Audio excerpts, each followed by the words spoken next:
Podcast dengan Mr. Hack pasti dapat AHA. Podcast dengan Mr. Hack pasti dapat AHA. Oke, bersama saya lagi dengan Gendro Salim dan Coach Getty. Coach Getty, luar biasa, Mr. Hack. Mantap. Coach, Ya. ini kita akan ngomongin tentang kebangkitan wisata domestik. Oke. Jadi hari ini tuh bakal luar biasa. Kenapa gitu, Coach? Karena gini, Coach, bayangin pariwisata kan industri yang paling hancur lebur, Coach. Yes. Porak-poranda, luluh lantak gitu Yang lah paling ceritanya. pertama terdampak dan paling terakhir pulih. Kita pulih, Iya. betul. Udah, saya dengar okupansi hotel masih di bawah 20%. Benar. Terus udah gitu ditambah lagi lokasi wisata ya gitu. Ya, Sepi. sepi dan Begitu dibuka PSBB. PSBB. Begitu buka PSBB gitu Ya, kan ini ceritanya. dampak satu cobaan yang sangat berat untuk mereka bisa bangkit. Betul, gitu ya. betul. Nah, hari ini nih kita akan banyak bicara ya, Coach, Betul. tentang bagaimana pengalaman pakar pariwisata atau Praktisi, pelaku, ya, praktisi, pelaku. praktisi pariwisata dalam mengantisipasinya. Betul, karena kerugian kan udah triliunan, Coach. Benar. Gila, benar. yang saya dengar ya, Coach, hotel pada dijualin satu-satu. Iya, Entertain juga nggak bisa buka-buka gitu kan ceritanya. Benar. Jadi kalau kita nggak melakukan sesuatu kayaknya bakal berat. Dan kalau kita nggak bikin terobosan, Coach, ya udahlah, jangan harap lah. Ada beberapa orang, Coach, bilang pandemi pasti berlalu. Yap. Nggak ada pandemi berlalu. Ya memang di kitanya yang harus menjaga. That's right. Ya, kita nggak bisa mengontrol eksternal kita, Betul. tapi internal kita nih, bagaimana protokol kesehatannya, bagaimana persiapan dari hotel dan semua perangkat pariwisata dan juga praktisi pariwisata Betul, ini nih. Betul. Nah, jadi saya jadi ingat gini, Coach. Ya. Coach pasti ada pernah dengar bahwa imunisasi yang namanya cacar. Ya. kan? Jadi kalau kita udah gede belum pernah kena cacar, Yes. jangan deket-deket sama orang cacar gitu kan Benar. ceritanya. Tapi kalau udah kena cacar, kemungkinannya dikit untuk Ya. bisa kena lagi. Ya, Jadi ini- menurut saya ini ini virus. sama, Ini betul. virus. Ini Iya. virus namanya COVID. Jadi kalau kita udah kena, kemungkinannya lebih kecil untuk bisa Ya. kena lagi. Ya. Nah, sekarang udah ada vaksin, Benar. gitu kan. Udah ada alat tes yang murah namanya The Nose gitu ya. Ya. Jadi antisipasinya udah makin banyak. Kemudian yang ditambah lagi yang namanya protokol kesehatan. Ya, nah Jaga kesehatan. kalau kita bicara tentang virus gitu ya, teman-teman dari pendengar hari ini, ya virus ini agak beda yang namanya COVID. Kita nggak bisa main-main karena penyebarannya yang sangat besar ya, dan disinilah yang membuat kita harus benar-benar disiplin. Disiplin. Jadi Coach, kita nih milih topik kebangkitan wisata domestik karena gini. Ya. Masa iya penduduk terbesar dunia nomor 4, 270 juta jiwa nggak bisa diolah? Benar, benar. Berapa banyak, Coach? Semua orang kan lagi nggak bisa keluar negeri. Saya Ya. dengar katanya ke Australia bisa, Coach. Oh gitu. Bisa, Ah. tapi sampai di sana 14 hari karantina. Terus begitu balik lagi ke sini 10 hari. 24 hari nggak kemana-mana. Siapa Udah yang gitu, mau keluar gitu? Biayanya sekitar $150 per hari lagi. Waduh, ini bukan jalan-jalan. Betul. gitu ya. Jadi saya pengen ngobrol terus terang gini.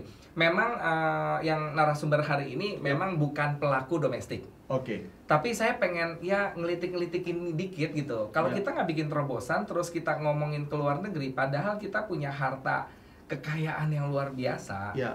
Yuk kita ngobrolin, siapa tahu kalau kita ngobrol-ngobrol jadi satu ada provokasi. Ya gitu benar, ceritanya. ini yang menarik. Kenapa? Karena sebenarnya semua destinasi di luar, ya di dalam negeri ini nggak kalah, gitu. Ini nggak kalah, ya. Cuman masalahnya mungkin kita lemah dalam memperkenalkan. Kita gitu nggak ya. tahu. Ya, Kalau caranya orang bilang gimana? nggak kenal maka nggak sayang, nggak Iya. sayang maka nggak cinta, gitu kan Iya. ceritanya. Coach, saya ngutipin kata-kata Menteri Parekraf kita yang keren nih, Nah, Bang Sandi. Bang Sandi Iya, ya. iya. Saya make kalau semenjak dia jadi Pak Menteri nggak berarti manggil Bang Sandi, Pak Oh, gitu Menteri ya? gitu ya. Pak Sandi bilang gini, 10 tahun ke depan Indonesia pasti membuat sesuatu di Indonesia tentang namanya pariwisata. Ini Ya. bukan Ya. optimisnya Bang Sandi aja, saya juga pede Yes, gitu. Kenapa? yes. Nanti kita bicara ya, ada apa Benar. aja sih di Indonesia gitu Benar, kan ceritanya. benar. Dan menurut saya Cuman masalahnya kita harus bangun banyak hal. Destinasinya kita harus beresin, ekosistemnya kita harus benahin, sumber gitu kan. sumber daya manusianya, ya, pendidikannya. ya. Karena saya mau ngutip kata-kata orang Parekraf juga, Coach. Ya. Namanya FX Teguh. Oh iya. Beliau ini adalah Dirjen Destinasi pada saat itu. Udah nggak usah khawatir masalah Indonesia. Indonesia ini tambang wisatanya luar biasa. Yes. Coach, kira-kira kalau emas kalau ditambang habis gak? Habis. Kalau batu bara ditambang habis gak? Habis, karena sumber alam. Habis. Ya. Tapi kalau kita bicara pariwisata ditambang habis gak? Nggak bakal pernah habis. Nggak bakal pernah habis. Bahkan semakin lebar. Betul. Iya. Borobudur makin lama digali, makin harganya makin mahal karena makin tua gitu loh ceritanya.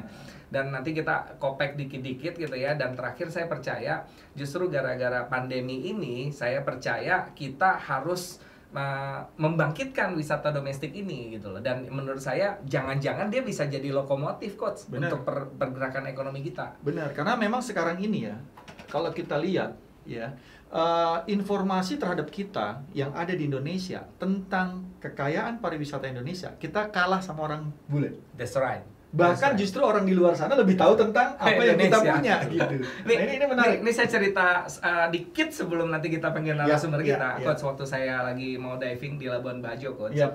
Kita kan harusnya milih yang expert dong. Namanya diving bahaya. Saya milih, ketemu operatornya orang Jerman, Coach. Oh, ini orang Jerman nih. Saya tanya, "Where are you from?" Wah, saya dari Jerman. Bisa bahasa Indonesia gitu kan. Oh, Bapak bisa bahasa Indonesia. Saya sudah 18 tahun tinggal di sini. Dan saya juga bingung sama ini orang-orang Indonesia gitu ya. Punya mobil Ferrari tapi nggak pernah dinaikin. Jadi mobil Ferrari-nya apa, Coach? Adalah itu tempat divingnya begitu indah, Coach. Bayangin saya nyelam ke bawah 7 meter, lautnya warna biru, ikan berenang sama saya nggak ada yang kabur, Coach. Iya. Tapi pertanyaannya itu 1.500.000 saya bayar ke operatornya, kita berenam gitu ya. Itu bayarnya ke orang Jerman. Terus devisanya di bawah sama orang Jerman. kan ngeselin gitu ya, Yang lucunya lagi yang bawa saya ke sana orang asli Labuan Bajo, yang nggak pernah diving di sana. Alamak. Nah, ini menarik. Saya saat ini lagi dampingi salah satu kabupaten. Siap. Ya, di daerah Maluku yang kaya akan kekayaan pariwisata, ya namanya Kepulauan K. Ya, Kabupaten Kepulauan K. Ya, kalau sering dengar Maluku Tenggara ini kaya dengan yang namanya ikan, ya, terus wisata laut, bahkan Coach, burung pelikan itu di bulan-bulan dingin di Australia dia terbang ke sana. Mantap. Nah, sama tadi, orang Kenya sendiri belum tahu ada wisata yang bagus, dan dia bilang waktu sama saya ke daerah yang namanya Ngurtafur, ya, itu pariwisata pantai itu sepanjang 4 km dari pulau ke pulau, samping kanan kirinya laut, dia baru sekali ke situ, padahal dia umurnya sudah 40-an. Saya tambahin, Coach. Saya ngobrol sama adiknya Pak Basuki Cahayapurnama. Nah, tahu nggak, Coach, dia bilang? Mancing ikan dengan layang-layang. Pernah dengar nggak? Belum pernah. Jadi ini ada orang di perahu, main layang-layang, dan ada layang-layang tuh buntutnya tuh pancingan. Begitu kemakan ikannya, layang-layangnya dinaikin. Tahu nggak yang dipancing ikan tuna 70 kilo, Coach? Jadi naik? Iya. Waduh. Terus saya ngebayangin, itu layang-layang mesti segede apa untuk bisa ngangkat 70 kilo ikan. Bener. Bayangin, Coach, mancing ikan dengan layang-layang. Dapat 2 dong. Hobi mancing sama hobi main layang. Gila. Terus udah gitu dapat ikan 70 kilo ikan tuna. Saya sangat amazed dengan kekayaan alam kita yang banyak orang nggak tahu. Gitu loh ceritanya. Dan ini sangat kreatif. Dan menurut saya potensinya menurut Pak Sandi 55 juta wisatawan domestik. Sinting. Ini kita mau apain nih kan? Kita mau apain? Karena memang ya di daerah ini boleh dibilang saat ini tidak semua daerah siap ya untuk sumber daya. Untuk satu lagi, kalau ada diving itu harus ada rumah sakit internasional. Betul. Harus ada pertolongan pertama yang jelas karena orang bule care banget sama itu. Betul. Terus pelayanannya kita mesti profesional. Benar. Kemudian standar protokolnya kita mesti internasional. Dan banyak hal yang kita mesti kerjain sama-sama. Nah, ini teman-teman yang pariwisata dengerin acara kita, coba mulai lihat apa yang teman-teman mesti siapin. That's right. Jadi hari ini kita beruntung dapat satu orang yang sangat dipercaya di Indonesia. Yes. Justru untuk bawa wisatawan ke luar negeri. Ya. Beliau ini saya kenal dari lulus kuliah STP Trisakti, udah masuk ke dunia itu. Jadi udah 20 tahun lebih, Coach. Praktisi bener. Bukan, kalau kita coachingnya udah expert gitu ya ceritanya. Dan Pak Nelson ini salah satu pemain wisata religi yang sangat-sangat disegani. Maksudnya gini, banyak pemuka-pemuka agama kalau berangkat sama Pak Nelson itu nggak mau lagi sama yang lain, Coach. Oh gitu ya? Maunya udah Nelson aja beres gitu loh semua. Semua diberesin dengan baik, pelayanannya, umatnya semua dibungkus dengan baik. Nah, digelitikinya adalah ya jangan bawa keluar terus dong. Iya. Gantian dong, ngajakin ke dalam dong gitu kan. Jadi kita panggil dia hari ini gitu ya. Dan beliau mendirikan Sharon Tour dari tahun 2008. Masih bawa juga beberapa rombongan dan saya mau dengar beberapa ya rencana-rencana beliau hari ini. Nah, simak nih. Jadi nggak panjang-panjang lebar, kita panggilkan Pak Nelson. Halo Coach. Ya, hai Pak Nelson. Apa kabar? Jadi Coach Pak Nelson, kalau dengar di omongan awal tentang kebangkitan wisata domestik, seberapa pede Bapak ngelihat topik ini bisa diimplementasi di Indonesia? Sebelum COVID aja saya yakin sekali. Mantap. Kenapa? Karena satu kali saya dapat satu grup dari China. Itu sekitar 200 orang. Ya, jadi mereka ada acara. Kebetulan saya handle wisata religi. Mereka ada acara di Sentul. Gitu. Nah, kalau di sana peraturan di China kalau ikut acara religi harus sambil jalan-jalan gitu kalau jadi mereka sekalian jalan, tetapi karena budget terbatas akhirnya kita bawa ke daerah Ciletu. Itu kan baru ya, Geopark Ciletu cukup populer dan intinya mereka ingin laut. Nah, sebelumnya kita berikan beberapa quotation, jadi ke Manado maupun ke Bali yang populer untuk turis China. Waktu itu saya handle ke satu, saya mau refer begitu ya, karena kita belum begitu pengalaman untuk sektor domestik, kita coba kontak ke teman di Manado. Saya tanya, bisa nggak handle kita? Dia bilang, wah saya nyerah bro, sudah 9.000 orang yang saya harus handle.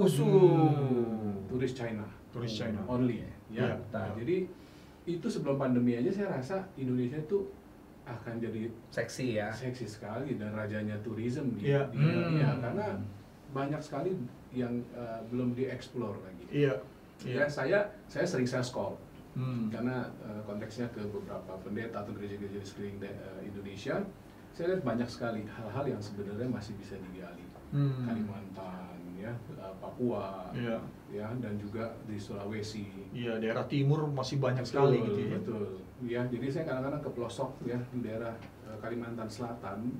Itu ada bukit-bukit seperti di China, ya. Jadi saya membandingkan, kok ini sayang ya nggak digarap begitu ya.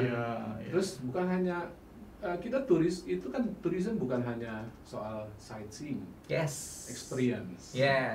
Terus kuliner, culture-nya, ya, dan lain-lain. Jadi sebenarnya kemasannya ya, Pak Nelson ya. Betul. Nah, oke. Ya, kita masuk ke beberapa hal dulu sebelum kita masuk ke wisata domestik. Jadi, saya percaya begitu kena pandemi 10 bulan, saya dengar gini, kita udah gerah mau jalan-jalan gitu. Benar. Mana ya? Bali. Betul. Mau kemana ya? Bali. Karena orang mengkonotasikan bahwa luar negeri yang bisa menyamai ya cuman Bali. Cuman gitu. Bali, benar. Padahal gitu ya, ada 10 destinasi wisata yang sehebat Bali gitu lah ceritanya. Cuman tidak terekspos. Tidak diekspos. Tidak diekspos. Atau diekspos atau diekspos tapi kita nggak tertarik. Enggak, sebenarnya mungkin nanti koreksi ya Pak Nelson ya. Sebenarnya bukan nggak terekspos atau tidak diekspos. Pilihannya masih banyak. Maksudnya gini, Indonesia masih susah lah, transportasinya masih belum. Aduh, ininya ekosistemnya belum siap. Sedangkan yang di Eropa udah ready, tinggal jalan gitu ya. Atau justru kerepotan itu menjadi daya tarik. Coach, saya tuh bingung ya. Waktu saya ke Eropa, dari satu tempat ke tempat yang lain 3 jam juga, 4 jam juga gitu. Jadi kita tinggal mencarikan bis yang nyaman gitu ya. Perjalanannya kalau dibilang susah, justru kan begitu nyampe lebih seru gitu loh ceritanya. Jadi menurut saya bukan itu, dan Nah, ini gara-gara pandemi gitu kan, yang biasanya aturannya ada opsi, sekarang kan nggak punya opsi. Jadi ini kesempatan. Iya, kesempatan. Begitu nggak ada opsi, terus kita lihat opsi yang paling dekat ini ya banyak yang bagus-bagus gitu. Iya. Nah, memang sekarang, ada sekitar 200 lebih coach ya. Titik domestik lebih ya. Coach, waduh, sadis coach gitu ya. Iya, Menurut saya nanti kita bahas ya ada apa aja di Indonesia. Sebagai salah satu faculty member di Bank Indonesia, tugas saya kan membuat sebuah rumusan yang namanya membuat satu rumusan yang namanya pemimpin ekonomi, coach. Waduh, itu datanya di kepala saya cukup banyak dan saya mau provokasi Pak Nelson gitu. Nah, cuman Pak Nelson gini, dengan standar protokol kesehatan yang ada di Indonesia, yang makanya kan kadang-kadang orang datang ke Indonesia ini masih ragu gitu kan ceritanya. Dan saya dapat informasi dari Parekraf, ya itu belum ada standar protokol yang secara internasional. Baku, betul. Nah, itu harus dibangun. Nah, cuman isunya gini, kalau kita mau keluar negeri udah pasti ribet lah. Kan mesti PCR, mesti karantina, kemudian tetek bengeknya. Yang saya percaya orang punya banyak duit pun nggak bakal mau ngelakuin, nggak mungkin. Jalan-jalan paling lama ke Eropa sebulan lah, coach. Nggak mungkin kan 14 hari nggak bisa kemana-mana. Pulang 14 hari lagi. 14 hari lagi. Hilang 28 tambah hari. lagi PCR-nya colok-colok gitu kan. Ke satu tempat nggak bakal nyaman. Sedangkan di Indonesia ini menurut saya masih apa ya, masih oke. Banyak tempat yang bisa kita singgah, protokol kesehatannya kita siapin, dan menurut saya beberapa hal tentang COVID, Pak Nelson, kita bicara tentang sudah ada DENOS, sudah ada yang namanya vaksin. Ya. Kita juga sudah ada protokol kesehatan yang lebih seru, dan saya dengar katanya ini ada mau lockdown dikit nih, 3 hari nggak boleh keluar kemana-mana. Saya dengar di weekend ya, supaya ada agak reda dikit gitu ya. Jadi menurut saya kesadaran kita terhadap penyakit ini udah makin tinggi. Jadi Pak Nelson, kalau dengan data-data seperti itu betul atau tidak turis domestik kita ini nggak punya pilihan untuk mau keluar? Sebenarnya enggak juga ya. Indonesia itu menurut saya sih luar biasa, mungkin karena orangnya banyak ya, sampai 70 juta jiwa, jadi selalu ada kemungkinan. Selalu ada kemungkinan. Seperti beberapa rekan sudah mulai menjalankan tur ke Turki, ke Dubai, bahkan ke Mesir ya, dan sebenarnya hampir tidak ada kesulitan sih. Ya, cuma secara psikologi orang yang jalan-jalan dalam masa pandemi ini kurang nyaman, jujur saja. Karena mereka ada rasa was-was ya, walaupun saya ada diskusi sama beberapa teman tour leader, mereka bilang malah enak, tempatnya biasanya full dengan turis, jadi sepi, jadi mau gaya foto kayak apa juga bisa gitu ya. Nah, jadi sebenarnya cara pandang sih. Coach, saya mau singgung tentang neuroscience sedikit. Iya. Menurut saya justru kalau kita udah targetnya jalan-jalan, Coach, itu yang satu namanya hormon dopamin tuh tinggi banget. Benar. Terus ada lagi hormon endorfin, kayak yang namanya jalan-jalan ketawa terus gitu kan. Justru menurut saya imunnya lagi tinggi-tingginya, dan saya percaya justru dengan jalan-jalan imun kita makin naik. Udah dibanding di rumah kok apa? Di rumah tuh udah pada stres, aduh gua nggak bisa ngapa-ngapain, apa segala macam. Nah, itu perannya seorang local guide maupun seorang tour leader sangat penting sekali. Selain dia terus mengarahkan bagaimana untuk menjaga protokol kesehatan ya, dan juga dia harus membangun suasana. Dia harus membangun suasana, berita-berita lucu, humor ya. Bahkan salah satu dari, kalau saya pribadi sendiri, kita ada seperti satu garis, misalnya kita tidak bicara politik, kita tidak bicara orang tentang hal-hal negatif. Jadi selalu kita bicara yang positif, yang fun begitu. Ya, dan yang tentunya yang lucu, karena menurut saya orang Indonesia sangat sederhana. Tidak perlu histori yang begitu panjang ya. Kita bisa bikin mereka ketawa aja, mereka udah happy. Begitu ya. Berbeda ya dengan turis. Dan di 2021 ini, Pak Nielsen, apakah Pak Nielsen punya program untuk jalan-jalan di lokal gitu ya? Ini yang membuat bahwa lebih punya peluang ya untuk pariwisata di kita ini tumbuh gitu ya, Dan saya juga pengen tahu apakah memang tour leader ataupun travel yang ada di Indonesia ini sudah mulai membuat program-program lokal untuk segera dijalankan nih. Memang sudah ada ide seperti itu ya. Jadi beberapa teman dari karena kita nganggur nih teman-teman di travel jadi sering ngumpul, sering ngopi ya, dan dari omong-omongan ini jadi kita sebenarnya jadi belajar juga ya. Yang pasti begini, tentu saja ada pergerakan untuk mengatur tur domestik. Saya sendiri sedang mengamati dan sedang belajar itu ya. Nah, yang mungkin saya sharing dari teman-teman yang sudah menjalankan ya, mereka juga mulai mempraktekkan karena basicnya teman saya itu wisata religi, mereka mulai bikin tur ke penampakan Buddha Maria di daerah Jawa. Itu juga ada tempat-tempat peziarahan di daerah Jawa. Ya, kemudian juga ada yang bikin tur ke Cirebon hanya untuk kuliner sama beli batik pulang naik kereta. Begitu yang daily trip. Dan pesertanya ada juga ya, peminatnya ada juga. Karena memang udah bosen banget di rumah gitu. Bisa bahkan dari 2 sampai kira-kira sampai 15 orang. Oke. Ya, ada juga yang hanya cuman tea time plus foto-foto di daerah warung Daong, kopi Daong di daerah Bogor. Oh, jadi ini ya beberapa hal yang lokal. mereka coba bikin. Yang terakhir ada satu teman juga, mereka mengadakan coffee on the bus. Jadi city tour di kota Jakarta sekaligus disajikan kopi begitu. Tentu saja semuanya itu mengikuti protokol. Oke. Ya, itu yang di. Kalau saya pribadi kebetulan saya lagi senang naik sepeda. Dan saya tinggal di daerah Gading Serpong. Nah, ternyata setelah explore itu banyak sekali danau dengan bukit-bukit yang sebenarnya bisa dikembangkan. Itu berarti di sekitar Jakarta ya? Sekitar Jakarta. Ya, masih daerah Tangerang ya. Dan tadi kita kulinernya ada, culture-nya juga ada, Cina Menteng sama orang-orang Banten dan dan mereka sangat ramah dan sangat ramah sekali. Ya, dan kita bisa beli ubi bakar, daging apa, seperti itu. Jadi sebenarnya untuk membangun suatu tourism udah ada sebenarnya.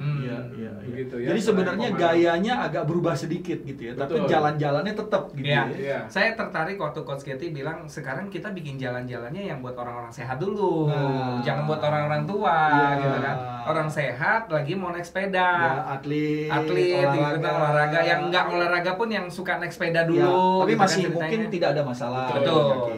Terus itu yang kita lihat juga bahwa sebenarnya kalau kita hanya untuk ke profesional itu marketnya sempit. Kita pikir bagaimana untuk menjangkau orang-orang yang bisa naik sepeda tapi belum pernah untuk kita bilang belusukan lah begitu. Siap. Bahkan macam-macam ya, ada juga yang bilang istilahnya gocapan, cari sarapan. Dan yang keren lagi si Pak Nelson ini bilang kita mau goes di satu tempat nggak apa-apa bawa mobilnya parkir, nanti disiapin sepedanya sama dia semua gitu. Kan asik. Kita mau ke Tangerang goes dulu 50 kilo sampai di sana tepar gitu kan, tepar sakit gitu kan. Jadi wisata kan harusnya asik, masa dibikinnya susah gitu kan ceritanya. Terus Pak Nelson cerita dong, itu ada satu yang bikin perjalanan tapi karena maunya dia gitu, yang panjang perjalanannya jadi orang pada ngikut karena ini nggak di package sesuai dengan kebutuhan masyarakat gitu loh ceritanya. Sebenarnya gini, kita sebagai pelaku pariwisata sebenarnya kita mengikuti apa keinginan orang kan sebenarnya ya. Jadi kalau ada orang yang mau seperti ini, saya rasa kita harus fleksibel. Harusnya gitu dong. Nah, kalau dia bikinnya, oke, 20 km, goes, kemana? Coach yang pemula, coach 5 kilo aja pada. Tapi ini menarik ya. Tadi ada gocapan, ada juga gobanan. Apa tuh? Gobanan apa? Goes bareng atlet nasional atau artis nasional. Ini satu kondisi yang keren juga menurut saya kan. Itu baru cuman goes ya. Kenapa? Atlet sekarang nggak bisa olahraga, nggak ada duit. Ya, artis siapa yang punya acara ini bisa diolah. Ini bener Pak, di Serpong itu kalau nggak salah ada atlet sepeda yang jadi guide. Dan setiap pagi saya lihat, Pak lagi kemana? Ada tamu, langsung antar begitu ya. Yang lebih seru, mampirnya ke satu komunitas stand up, duduk dulu dengerin stand up. Nah ini itu makannya kuenya kue apa? Ini sesuatu yang menarik ya Pak Nilson ya. Artinya kita kreatif. Coach Gendro pernah bilang nih kemarin, kalau dapetin uang kita harus punya ide, kita harus percaya diri, take action, yang penting take action. Betul. Nah, jadi ada yang ngegelitik kan, Pak Sandi bilang ini bukan ngegelitikin buat kita semua. Pak Sandi udah bilang 10 tahun ke depan kita berjaya deh, percaya. Tapi kalau kita nggak berbuat sesuatu gitu ya, nggak mungkin terjadi juga. Dan saya selalu yakin, Pak Nelson, Coach Getty, bahwa pariwisata ini bakal jadi lokomotif ekonominya Indonesia. Benar. Saya percaya. Kenapa? Ya kita lihat ya, kita bahas ya. Kita yang namanya orang wisata kan habisin uangnya banyak. Daripada buang keluar, buangnya di sini. Buangnya kemana aja? Makan. Otomatis resto naik. UMKM kuliner. Oleh-oleh. Ya kan? Banyak. Itu otomatis naik. Terus sightseeingnya ada local culture, kita nonton tarian, kita nonton stand up comedy, budaya juga. Budaya tari-tarian mulai muncul lagi. Ini budaya tari-tarian kita aja udah ngilang karena nggak ada yang hidupin gitu ya. Dan ini membuat kita jadi lebih dekat ya sama saudara-saudara kita yang ada di Indonesia ini, yang selama ini kita mungkin hanya berpikir bahwa ada kelompok tertentu, tapi dengan kita bersama-sama menjalankan wisata bersama-sama, tujuannya adalah untuk naikin hormon endorfin dan lain-lain kan gitu kan. Sebenarnya dari saya sebut kearifan lokal. Itu kita banyak sekali belajar sebenarnya. Jadi kalau kita ke satu negara ya, selain sightseeing, kita bicara tentang culture dan lain-lain, itu pun sangat menarik dan kita bisa belajar dari hal itu. Contohnya misalnya gini, Coach bayangin Pak Nelson, Indonesia punya 7 keajaiban dunia 2. Betul. 2. Satu Candi Borobudur, satu lagi Pulau Komodo. Nah, ini kalau kita cari kearifan lokalnya aja, itu sinting. Banyak, benar. Sederhana deh, bangunan itu candi yang yang nggak pakai semen katanya. Betul. Ya, kan cuma pakai kulit putih telur gitu kan. Nggak tahu bangunnya seperti apa segala macam, itu kalau dibongkar aja mistis, luar biasa sejarah ceritanya. Kalau kita bicara Pulau Komodo, kenapa bisa jadi 7 keajaiban kedua dunia gitu ya? Ya katanya dinosaurus semua udah punah, yang sisanya di situ. Dan saya tanya, ada di Indonesia. Betul, hanya ada di Indonesia dan tempat lain. Bukan cuma Komodonya yang seru, Coach. Itu tempat divingnya gila, Coach, di sana, Coach. Itu tempat divingnya gila gitu ya. Jadi kalau kita bongkar sama-sama ya, ada apa aja, yuk kita bicarain ya. Itu tadi baru 2 keajaiban dunia. Pulau Bali, Coach. Oke. The best island in the world. Udah nggak perlu ditanya lagi. Nggak usah ditanya lagi. Kadang bisa dieksplor lagi. Wah, masih banyak. Dan bandaranya sebentar lagi jadi. Yang di selatan. Ya utara udah jadi. Yang di selatan ada. Utara lagi dibangun gitu kan ceritanya. Bayangin Bali belum dieksplor aja udah segitu seksinya gitu ya buat domestik ya. Jadi saya percaya udah orang Bali nggak usah khawatir, tapi gimana cara nyambut kita yang turis domestik ini gitu loh ceritanya. Itu baru Bali gitu. Ini yang menarik, karena menarik gini, internasional sudah datang ke Bali. Dan waktu saya mendampingi Pak Bupati yang di Maluku Tenggara ini, dia berkeinginan untuk pintu masuk ya untuk K itu dari Bali. Jadi pariwisata tuh masuk di Bali, sehingga dia akan tersebar dari Bali untuk ke semua sektor pariwisata yang ada di Indonesia. That's right. Ke atas Maluku, ke NTT dan seterusnya. Kenapa ya? Kalau saya perhatikan ya, itu sinergi itu paling penting. Jadi kalau orang tur, dia nggak hanya 1, 2, 3 tempat. Dia harus bangun jalan. Dia mau dapat gunung, dia mau dapat sungai, laut. Gitu tambah nih, Coach, tambah. Tempat diving terbaik di dunia di mana? Ini saya dengar ceritanya dari pemain diving 11 tahun di Indonesia. 11 tahun pemain diving ya. Dia bilang nomor 1 terbaik tempat diving di dunia adalah Raja Ampat. Nomor 1. Nomor 2 Wakatobi. Nomor 3 Labuan Bajo. Nomor 4 sampai 211 titik di Indonesia semua. Di Indonesia ya, luar biasa ya. Karena masih original. Ya, itu nomor 1. Jadi Indonesia punya 211 spot untuk diving. Nomor 2-nya Filipina. Bayangin loh, kita masih ada 200 spot. Jadi kalau kita bicara wisata divingnya aja saya tanya, kenapa kok seru sih diving? Bahkan di iklannya gini, Pak Nelson, diving is better than sex. dia jadi bilang kalau kita bilang seks bisa ketagihan, lebih parah diving dia bilang. Makin ketagihan. Kenapa? Ternyata diving itu banyak wisata macam-macam ya. Misalnya gini, ada orang namanya pemula. Jadi ada startup diving. Jadi diving for fun. Itu mainnya cuma 3 meter 4 meter. Kemudian ada namanya sport diving. Jadi berburu ikan tuh yang gede-gede, tapi nggak pakai alat, coach. Jadi snorkeling nggak bawa tabung. Kalau dibilang kalau diving itu bawa tabung gas, bawa mesin, senjata, lu mah curang dong gitu loh. Jadi itu mainnya di 70 meter kedalaman. Berarti bener-bener terlatih, betul. Terus ada diving yang konturnya, jadi ini diving nih di 5 meter tiba-tiba curam sus. Jadi ada namanya ngarai. Kemudian ada lagi yang makro. Makro itu apa? Itu banyak. Betul. Makro tuh apalagi diceritain. Nah, belum lagi makro, coach. Bayangin orang bawa kamera mahal-mahal nyari binatang di sorot. Ada ya binatang kayak gini ya. Jadi ngobrol binatang-binatang aneh-aneh kecil tapi bagus di dasar bawah. nggak bakal ke atas. Nggak bakal. Ya. Terus ada lagi wreck. Jadi nyari harta karun. Itu kan kapal ditenggelamin tuh banyak tuh sama Bu Susi ya. Itu di dalamnya banyak harta karun. Jadi itu diving tuh nyari harta karun di sana selain menjadi sebuah tempat tinggalnya si ikan gitu ya. Itu diver ada yang nguber harta karun. Jadi wisata laut di bawah diving aja tuh banyak macam gitu ya. Itu baru diving. Kita bicara apa lagi? Oke, kita bicara apa lagi? Kalau boleh ini ya, yang kita discuss ini, di study itu kita bicara untuk minor kecil, mestinya seperti diving mungkin beberapa orang, ya tanda kutip duitnya nggak ada lah ya. Siap. Ya, Indonesia itu bagus sekali sebenarnya kalau bikin MICE, meeting, insentif, convention, exhibition. Siap.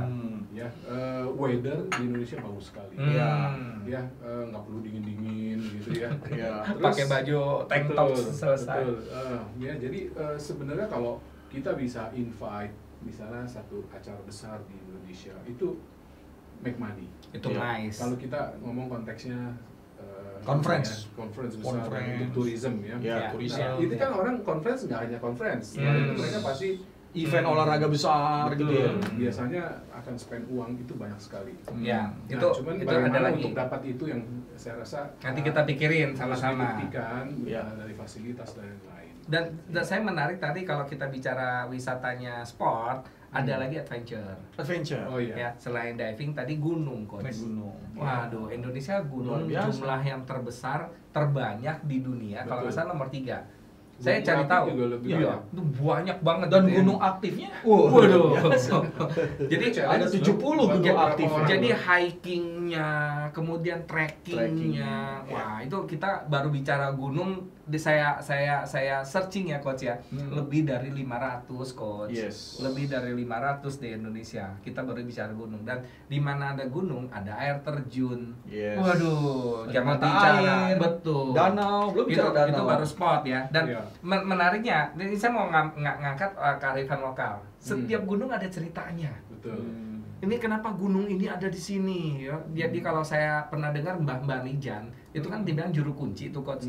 Jadi dia tahu kapan ini mau meledak gitu loh ceritanya. Dan ini dia warisin ke anaknya, dan dia harus yang terakhir semua udah pada jalan, dia masih ada di situ karena dia yang juru kunci. Terus kita mau tahu dong gitu. Kenapa namanya juru kunci itu apa segala macam. Wah, itu nilainya menjadi menarik juga. Betul. Sampai pakai sama bintang 7 kan? Sido muncul. Jadi bintang iklan. Bintang iklan. Merosok gitu kan. Nah, jadi itu di lobinya kenapa? Ya karena memang orang kuat, coach. Jangan main-main, itu kecil-kecil tuh ya. Ngendalin gunung gitu kan ceritanya. Ya, memang dari segi mistis, dari segi budaya, turun-temurun cerita. Kita banyak banget nih. Kita bukan ngarang-ngarang cerita. Betul. Karena ada beberapa pariwisata yang dikarang-karang ceritanya. Nah, ini yang nggak boleh di tourism as a tour leader. Kita punya as tour leader or guide. Etika. Kita tidak boleh itu mengatakan sesuatu yang bohong. Nah, ini data, coach. Saya dapatnya. Wisata yang katanya dulu pergi ke Malaysia, Malaysia itu kan punya tagline Malaysia Truly Asia, ternyata spotnya yang di filmin itu semua di Indonesia, coach. Di Indonesia. Dan akhirnya turis-turis yang datang ke Malaysia katanya stres, bohong gitu, sehingga tingkat retentionnya itu katanya less than 5%. Dan menariknya orang-orang yang dari luar loh ya, yang seleranya begitu tinggi datang ke Indonesia, begitu balik lagi retentionnya 67%. Menarik. Maksudnya gini loh, coach, bayangin orang luar mau balik lagi ke Indonesia. Lu tinggal di sini. Tapi nggak tahu gitu loh ceritanya. Nah ini coach, ini menarik ya. Ya ini seru karena kita 3 religi hari ini gitu ya. Pak Nelson dari Kristiani, saya Buddhism, Bapak sebagai Muslim ya. Pak, ini menarik Pak. Pak, perjalanan 9 wali apa kurang hebat Pak?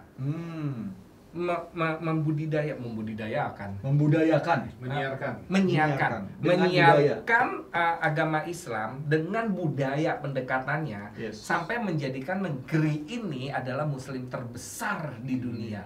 Karena ini urusannya culture. Betul. Ini budaya. Betul. Di Indonesia ini ya sebelum udah dari nenek moyang kita nih, kekerabatan gitu ya, menyatukan Nusantara itu bukan cerita yang dikarang-karang. Betul. Majapahit bagaimana sampai cerita wayang, Arjuna gitu kan. Betul. Ini ceritanya tuh seru banget dibungkusnya sehingga pendekatannya bukan dengan perang untuk menyiarkan agama. Ada wayang kulit. Jadi harusnya kita belajar dari situ gitu. Ada jadi nggak perang-perangan gitu kan ceritanya. Keren, jadi keren.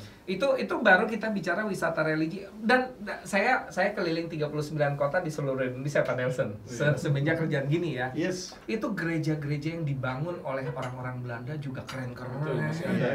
Dan itu masih ada gitu. Jadi saya kadang-kadang heran, lu pada ngapain sih keluar di Indonesia? Banyak gitu ceritanya. Nah ini masalah begini. Orang Indonesia tuh jarang keluar negeri. Jadi kalau keluar negeri keren. Padahal kita punya banyak pulau. Keluar pulau tuh nggak keren. 15.000 Pak. Nah kita mau bikin bagaimana caranya? Iya Pak, kalau dari Sunda ke Sunda lagi nggak keren. Tapi ayo kita bikin wisatanya keluar kota itu sekarang udah keren banget. Gitu ya, keluar kota udah keren banget. Nah ditambah lagi gini Pak Nelson, ini titipan pesan buat pelaku gitu ya. Udah kita nggak usah yang susah-susah dulu, kita main di 1468 km jalan tol dulu. Yang namanya wisata sekarang kan yang seksi darat Coach. Ya kita nggak tertarik naik pesawat yang segala macam tata caranya susah. Naik mobil, standar protokolnya jauh lebih mudah, satu keluarga kita tahu, terus konvoynya gimana gitu ya, pakai sekarang nggak usah pakai HT, handphone aja ditempel segala macam itu beres gitu kan ceritanya. Kemudian 1468 km ini ada di mana aja? Jawa dari ujung sampai ujung, Probolinggo udah nyambung. Itu sampai 1000 kilo, Coach. Terus Sumatera itu Palembang lewat lagi, Coach. Itu udah 400 kilo gitu loh. Dari Jakarta Palembang ke Padang, Padang ke Medan, itu jaraknya 1500. Bayangin. Jadi kalau kita bikin perjalanan wisata yang darat dulu, itu juga menarik. Saya rasa sih seksi. Sebenarnya ya, Desember kemarin pas libur anak, temen saya ngajak. Dia itu memang adventurer lah. Dan dia udah explore beberapa tempat dan menurut dia bagus-bagus. Nah kebetulan saya juga baru lihat di YouTube yang namanya campers, pernah dengar kan? Nah itu mobil-mobil camper van. Itu keren. Nah itu kebayang loh. Saya pengen sekali satu hari ya nanti kalau udah tidak pandemi atau bagaimana kita mulai dengan camper van dan kita keliling Indonesia. Dan justru serunya saya ingin gini. bikin rute. Untuk bisa menurut saya justru gini Pak Nelson, justru gara-gara pandemi orang jadi terbiasa camper van. Oh iya, betul.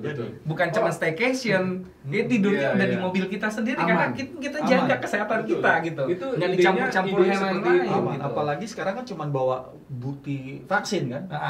Aman. Karena waktu itu idenya adalah waktu kita mau pergi, kekhawatiran istri itu adalah hotelnya bagaimana ya? Kalau makan sih kita masih bisa jaga-jaga lah. Waktu misalnya jam makan siang kita bikin jam 11. Pokoknya kalau lagi makan rame kabur. Ya. Tapi kalau staying in the hotel, apalagi kita pernah dengar kabar dari hotel itu ada yang kena dari handuknya begitu. Nah itu yang kita hindari. Walaupun belum bisa dibuktikan juga belum bisa dibuktikan juga. Cuman ini jadi isu yang susah lah. Tapi camper van nanti harus kita siapin, nanti minta sama Pak Sandi nih. Koordinasi sama, saya nggak tahu ini koordinasi sama siapa, yaitu tempat-tempat parkir si camper van-nya itu. Karena kalau kita di Australia kan ada namanya holiday park buat tempat parkir, buat isi bensin. Itu Pak, rest area harus ada orang yang membuat rute itu. That's right. Dengan stop point-nya dan diundang aja investor. Saya pernah bawa mobil dari Jakarta ke Bukit Tinggi. Udah bawa. Ya, artinya ke Palembang dulu. Wah, gitu ya. 44 kelok seru tuh. Ya, terus dari Palembang ke Padang Bukit Tinggi gitu ya. Mantap. Jadi memang ada satu pengalaman tersendiri. Karena kita bisa berhenti di mana aja. Ada air terjun, kita berhenti foto-foto, berenang itu gitu ya. Itu seru tuh, Bukit Tinggi tuh ya. Masa air terjun bisa langsung dilihat pada saat kita lagi naik mobil. Berhenti dulu lihat air terjun.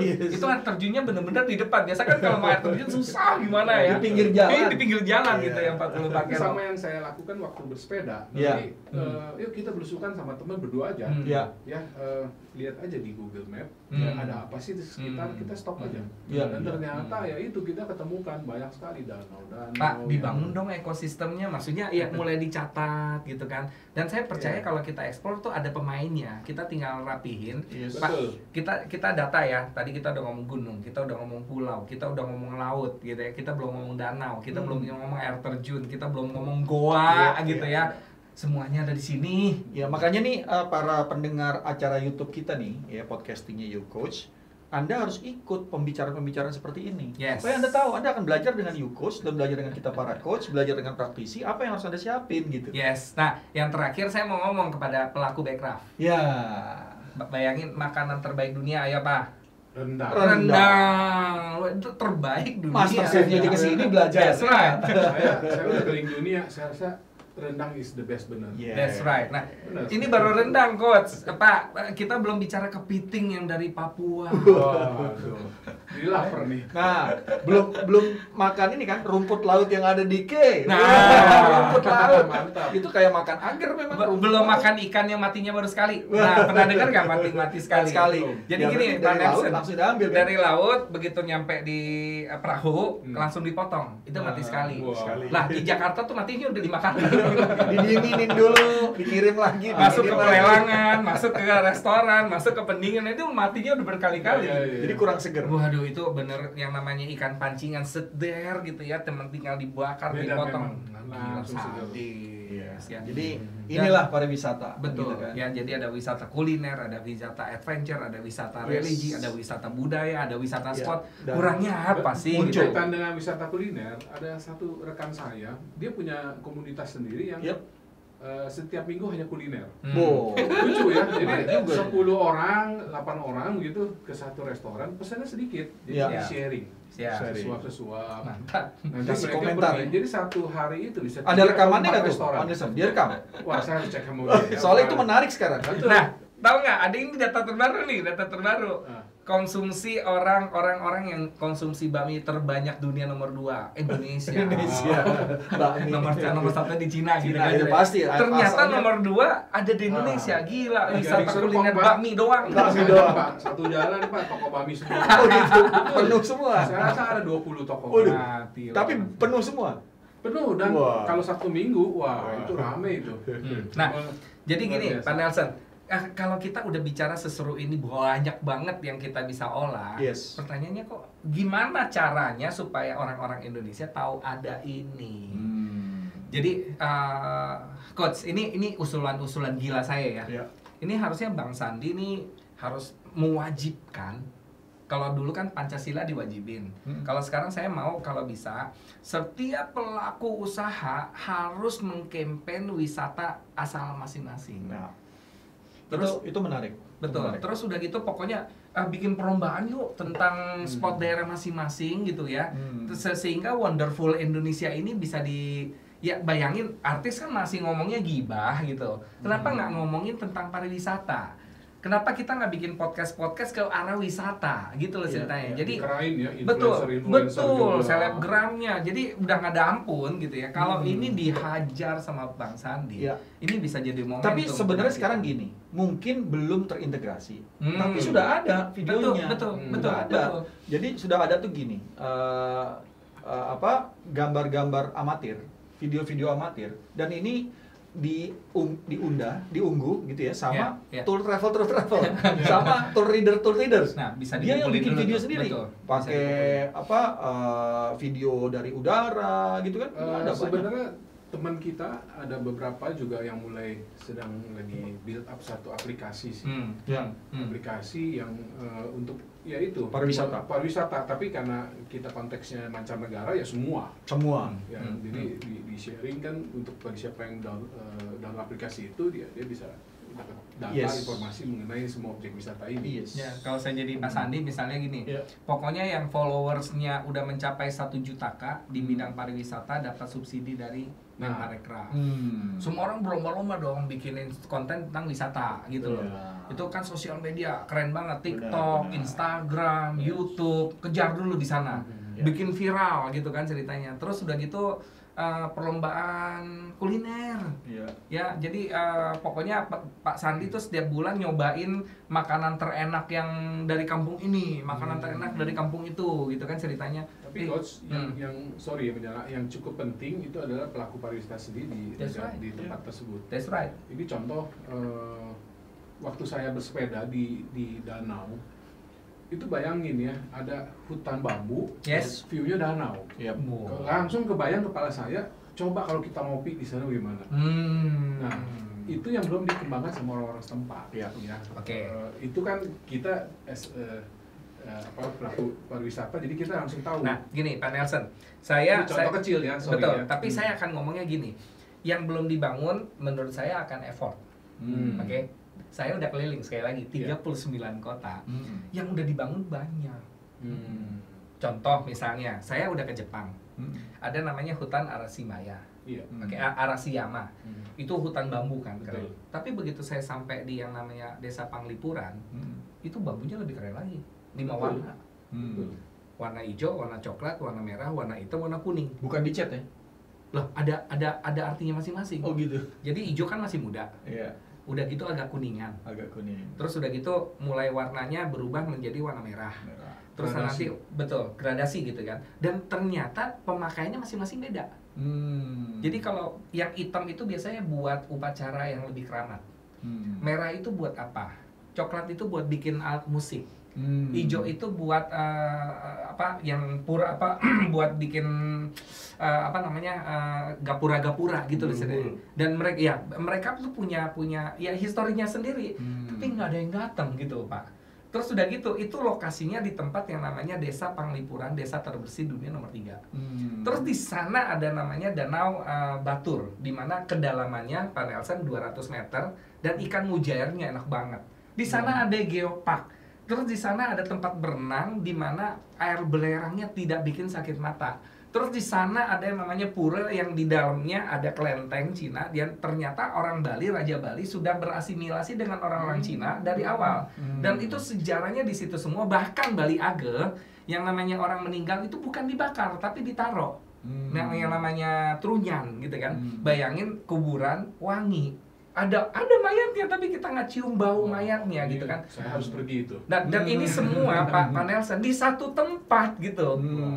Dan ini nggak perlu dibangun. Bahkan kalau menginapnya di rumah masyarakat, mereka udah siap. Bawang merah terbaik di Indonesia ada di sana. Terus kopi Kintamaninya ada di sana, jeruk Kintamaninya ada di sana. Bayangin, ada semua tapi nggak ada yang bungkus gitu loh. Promosi kayaknya Pak.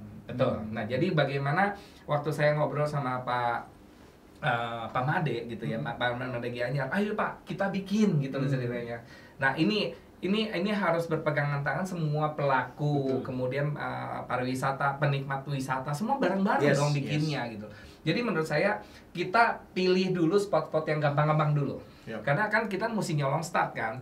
Karena kalau kita bangun yang belum ada jadi ada, saya percaya nggak cukup waktunya gitu loh. Dan saking banyaknya juga lagi. Belum Danau Toba. Pokoknya sumpah gitu. Jadi ya. Sebenarnya memanfaatkan yang ada saat ini gitu ya. Itu udah gila. Populerkan gitu ya, dan kita memperbaiki pelayanan kan gitu ya. Itu aja. Sebenarnya medsos itu sangat-sangat efektif sih. Misalnya ada satu tempat yang tersembunyi, ada orang yang ketemukan dan bagus, viral di medsos, langsung ramai sekali sampai dia nggak bisa handle orang-orang yang datang sana. Balik lagi, 275 juta penduduk Indonesia. Dengan segala macam kesukaannya mereka, fasilitasnya begitu banyaknya. Ini saya percaya Pak Sandi Bapak datang ke satu tempat yang menurut saya harta terpendamnya kalau dikelola dengan baik ini bisa jadi lokomotif gitu. Kadang-kadang nih beberapa masyarakat setempat itu takut terbuka karena takut kotor kan gitu ya. Makanya ini kita butuh nih. Kita nih masyarakat Indonesia butuh kita menjaga kebersihan. Jangan buang sampah sembarangan. Di sini kan saya pernah ke satu tempat di daerah Lampung ya, di Kiluan.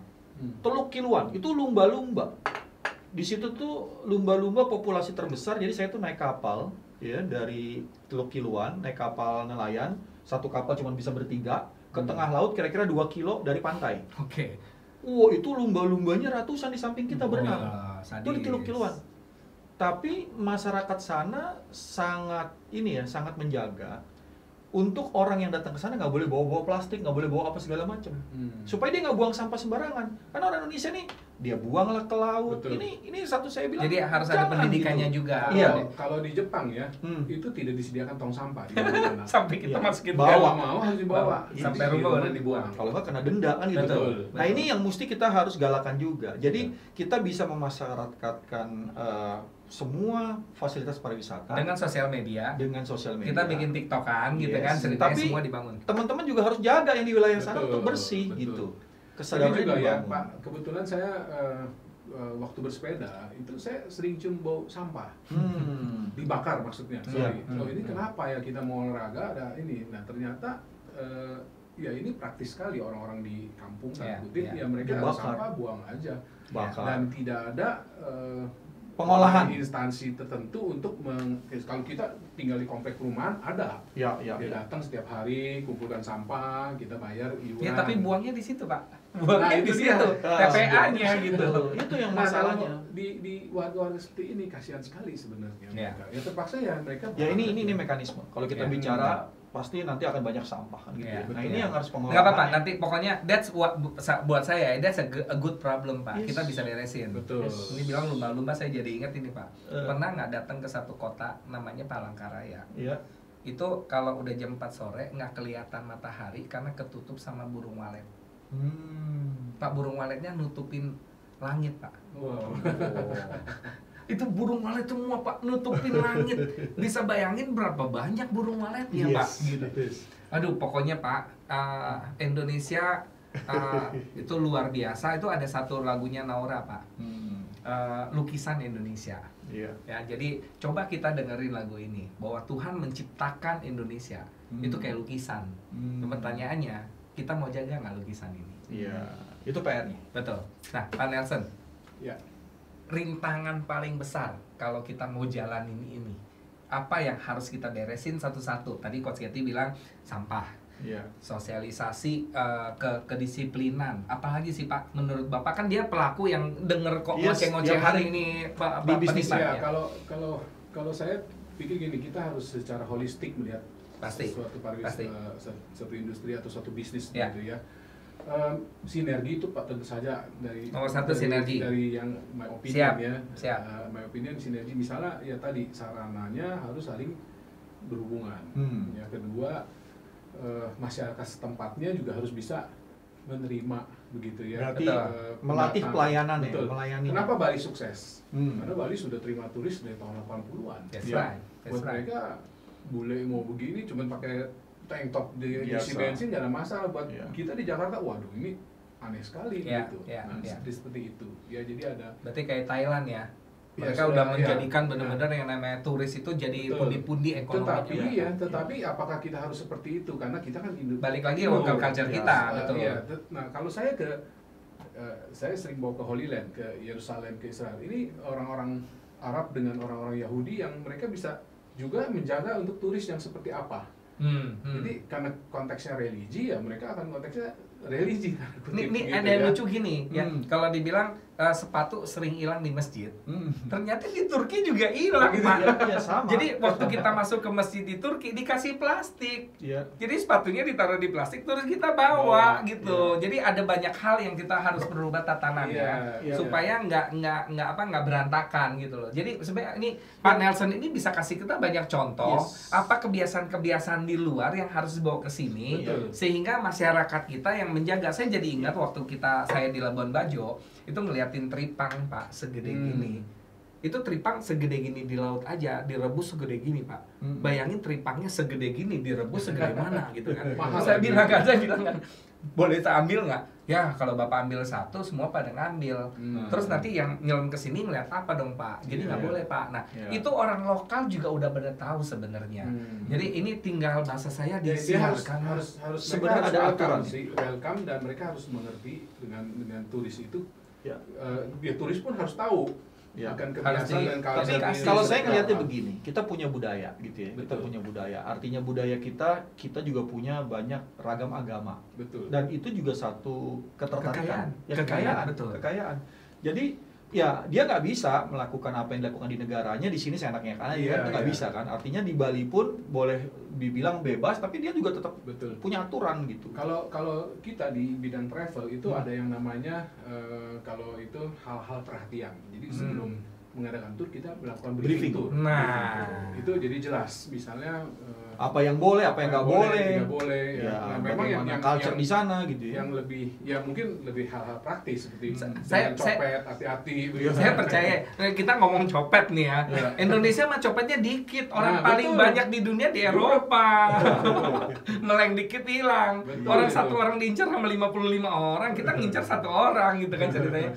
Saya percaya ini tadi dibilang positioning ya. Jadi briefingnya segala macam. Tapi saya percaya kalau dibilang sinergi, kita nggak bisa ngomong pemerintah dulu gitu loh. Justru menurut saya, bukan cuma semua, justru kita swasta tuh punya kelebihan bisa kemana-mana Pak Nelson. Jadi ayo dong kita balik Pak pemikirannya, jangan nunggu pemerintah membangun ini, justru kita ngajak pemerintah membangun ini gitu. Gini Pak Nelson, kalau pemerintah mau melakukan sinergi, biasanya ada namanya silo effect. Silo effect nih gini, lu jangan ganggu departemen gue ya. Jadi mereka tuh punya satu egosentris bahwa ini departemen saya, jangan tolong ikut campur antar departemen. Nah lucunya justru pemerintah lebih seneng dengan swasta. Jadi kita ini Pak yang jadi jarumnya, kita yang jahitin mereka. Nah Coach, ini berkaitan dengan hal ini kebetulan saya dengan teman-teman sering ke Pelabuhan Ratu. Kita menginap di Pelabuhan Ratu, terus kita ke Ciletuh, Geopark. Nah, yang menurut kami yang sebagai pelabuhan pariwisata kita merasa sayang. Ya, ini baru saja dijadikan Geopark oleh UNICEF. Kalau nggak salah mereka kasih waktu. Itu ujung genteng, bukan daerah ujung genteng. Itu sampai ujung genteng. Oh, berarti itu ada air terjun yang. Jadi baru jalan ada satu jalan yang baru dibuka, baru dibangun begitu ya. Itu menyusuri apa ya? Yang kalau Pulau Jawa tuh kayak ada kakinya banyak. Sepanjang jalan sampai ujung genteng. Nah, banyak aktivitas pariwisata yang bisa dilakukan di sana. Saya udah pernah ke Curug Cikaso. Curug ada banyak sekali. Air terjun. Ada desa adat. Ada. Ini langsung mau jalan nih Pak, ayo jalan yuk gitu. Dan kita bisa nginep di pantai di daerah Pelabuhan Ratu. Makannya murah. Mantap. Lobster. Belum lagi ada rafting Pak di sungai. Kayaknya kita bikin dan Sukabumi itu lagi mau dibuka itu tol Bocimi. Nah, mantap. Mendingan kita tur coaching. Tur coaching. Iya, Pak Sana kumpulin kita tur coaching di sana, Kemenparekraf gitu ya, pariwisata. Bisa juga. Cuma ada permasalahannya adalah waktu itu saya kebetulan ketemu dengan seorang guide yang dia juga bekerja di Dinas Pariwisata. Dengan ketentuan dari gubernur adalah mereka memberdayakan masyarakat, jadi tidak boleh ada investor masuk. Dalam artian, kalau nggak salah ya, saya kalau nggak salah menurut dia, dalam artian kalau Anda mau menginap, Anda menginap di rumah-rumah penduduk. Itu keren. Masalahnya Coach, mereka tidak dilatih untuk membangun pelayanannya. Itu tugas kita nanti. Masalahnya. Idea Siap. Ya, nah itu dan mungkin kedua modal. Mereka tidak punya modal, jadi ala kadarnya. Untuk masuk Curug bayar bebas. Sebenarnya itu kalau di sebenarnya ini seru sebenarnya kalau kita bicara modal, kita punya BRI namanya KUR. Kalau misalnya harus dididik ada UKOS buat ngedidik. Ini tinggal ayo siapa yang mau ngejahit. Jadi kalau Pak Coach Getty bisa menyampaikan kepada Bang Sandi, Bang pakai kita Bang untuk memakai salah satu untuk membenahi semua fasilitas pariwisata, dan saya percaya ini PR kita bersama, bukan cuman Parekraf. PR kita bersama, kita bangun ini sama-sama. Tapi balik lagi, ya semua pasti ada challenge. Yuk kita kumpulin challenge-nya, kita beresin sama-sama. Ya, utamanya kolaborasi, ya, kolaborasi dan sinergi untuk membuat sesuatu perubahan gitu ya, kebaikan ya, dan ini PR semua gitu ya. Saya rasa itu nggak susah lah. Ya, kearifan lokal tumbuh ya, terus masyarakat setempat juga pasti itu. Mereka akan ekonomi mereka pasti naik. Jadi ini pertanyaan terakhir mungkin ya. Seberapa optimis Pak Nelson dari bincang-bincang ini bahwa kita harusnya bisa? Saya hanya melihat barometer ekonomi Indonesia kalau menurut orang-orang itu bagus sekali. Bahkan bisa mengalahkan Amerika. Amerika berutang katanya, nggak tahu benar apa enggak ya. Ya kan? Jadi Pak Nelson, kalau Pak Nelson tadi bilang utang Indonesia gitu ya. Ini data yang saya baca gitu ya. Indonesia utangnya kurang lebih 5.000 triliun. Kurang lebih ya. Kalau nggak salah 4.600 sekian. Iya. Tapi kalau Bapak dan semua pemirsa mau tahu, utang Amerika itu 1 juta triliun. Jadi kalau 5.000 banding 1 juta kan jauh banget. Nomor 2 Jepang 750.000 triliun. Nomor 3 masih Perancis. Indonesia tuh 10 besar nggak masuk gitu. Terus udah gitu tambah lagi, Indonesia punya sumber daya yang begitu banyaknya untuk bisa membayar utang gitu loh ceritanya. Tidak salah, penduduk yang banyak itu pun juga aset. That's right. Penduduk banyak, sumber daya alam banyak, sumber laut banyak. Aduh Pak, pokoknya saya sangat optimis. Yuk kita mulai ini, kita mulai jahit satu-satu, dan saya percaya ini mungkin langkah pertama yang kita bisa. Dan jangan merasa kita kaya, terus kita nyaman-nyaman aja. Akhirnya diambil sama orang aset kita kan gitu ya.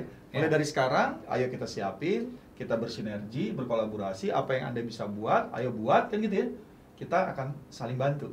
Siap. Ada juga ya sedikit ya yang saya perhatikan dari negara China dan Israel. Kebetulan saya pergi ke dua tempat ini ya.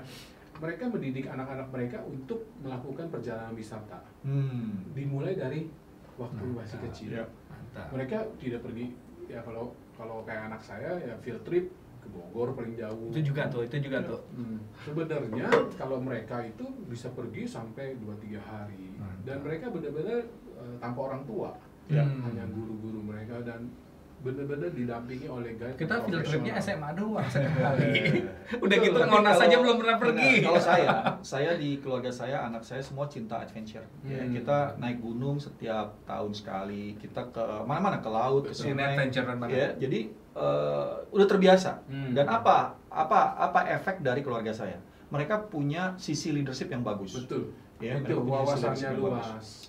Saya juga cita-cita begitu Pak. Setiap tahun saya bilang sama istri saya, kita nggak usah beli rumah gede, yang penting tiap tahun kita jalan. Tujuannya apa? Supaya anak-anak kita tahu apa yang terjadi sih di luar, apa sih kita bisa belajar dari hal-hal yang ada di luar sana gitu.